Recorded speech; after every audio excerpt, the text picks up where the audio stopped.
My husband had what I thought was bipolar disorder. Every time he hit me, he'd remorsefully transfer $10,000 to my account. I never fought back. I just quietly accepted the money, covering the bruises with foundation. My best friend called me pathetic, urging me to divorce him. I counted the balance in my account, a cold, calculated smile playing on my lips. Not yet, I'd tell her. I'm not done making a fortune. Until one day, he punched me in the stomach and I had a miscarriage. Cha-ching! $1,400 received. A mechanical female voice echoed through the empty living room, jarringly loud. I spat out a mouthful of blood, metallic and coppery like rust. Damien sat across from me on the sofa, hands clasped over his head, despair clawing at him. His hair was a mess, tangled from when he'd been frantically raking his fingers through it during his fit. I'm so sorry, Cassie, I'm so sorry, I just couldn't control myself. His voice was choked with tears, trembling like a leaf caught in a storm. I didn't say anything. I just quietly picked myself up off the floor. My knee had hit the table earlier, and the pain was excruciating. It was probably already purple. I walked to the mirror. My left cheek was swollen. 5 distinct finger marks. Angry red, almost purple. Damien hadn't held back his strength in that slap. He genuinely wanted to kill me, or rather, his episode self wanted to kill me. I picked up the concealer,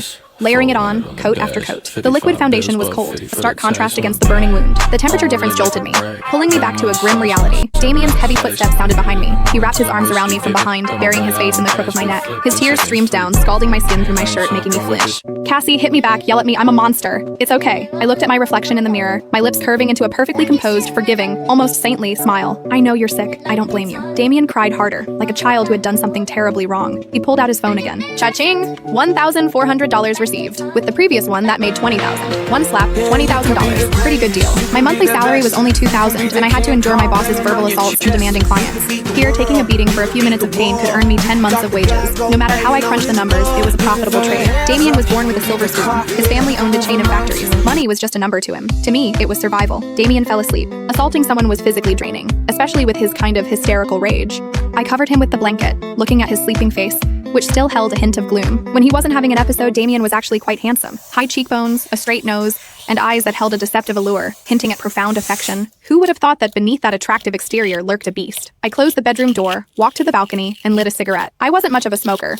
I only lit one when the pain kept me from sleeping. My phone screen lit up. It was a Snapchat from Chloe, my best friend. Still alive? I took a screenshot of my balance and sent it to her. Silence for a moment, then a long voice message came through. Cassie, are you out of your mind? Do you have some kind of masochistic complex? $20,000 is all it takes to buy you off? Don't you know domestic abuse never stops once it starts? What if he kills you one day? Are you going to take those hundreds of thousands to spend in the afterlife? Chloe's scolding was harsh, but I knew she meant well. She was the only one who knew Damien hit me. I blew out a smoke ring, watching the smoke dissipate into the night. I typed back, almost. Almost what? The pig is getting fat. Chloe sent a string of ellipses, probably thinking I was beyond saving. Of course, I wasn't crazy. I was perfectly lucid. More lucid than anyone. I touched my stomach. It was flat, soft, with no sign of life, but I needed it to have one. Damien's bipolar disorder was getting worse. It started with throwing things, then pushing, and now it was full-on fists. The frequency also increased